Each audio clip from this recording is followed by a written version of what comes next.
중대재해처벌법이 시행된 지 이제 1년 3개월이 됐습니다. 중대재해법은 50인 이상 사업장이면 어디든 적용받는데요. 지난해 공기업 산재 사망자 수가 민간 기업보다 큰 폭으로 감소한 것으로 나타났습니다. 최명신 기자입니다. 지난해 1월 27일 전면 시행된 중대재해처벌법. 사업장에서 1명 이상 사망자가 발생하거나 6개월 이상 치료가 필요한 부상자가 2명 이상 나왔을 경우 사업주나 경영 책임자에게 안전조치를 소홀히한 책임을 묻도록 하고 있습니다.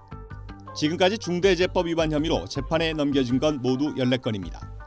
지난 6일 중대재해법 위반 사건 1호 판결이 내려지면서 기업들은 향후 처벌 수위와 책임 범위에 촉각을 곤두세우고 있습니다. 이런 가운데 지난해 공기업에서 산재 사망자가 급감한 것으로 나타나 주목됩니다. 지난해 공기업과 준정부기관 산재 사망자는 10명으로 최근 5년간 최저를 기록했습니다. 공기업의 경우 2018년부터 2021년까지 20명 이상을 기록했던 게 지난해 7명으로 줄었고 준정부기관의 경우엔 3명까지 감소했습니다. 특히 한국도로공사의 경우 2018년 9명에서 2022년 3명으로, 토지주택공사는 2018년 9명에서 2022년 2명으로 눈에 띄게 줄었습니다. 이는 공기업 최고 책임자들이 현장 점검 강화와 안전사고 특별대책 등 산재 예방에 적극적으로 나선 결과로 풀이됩니다.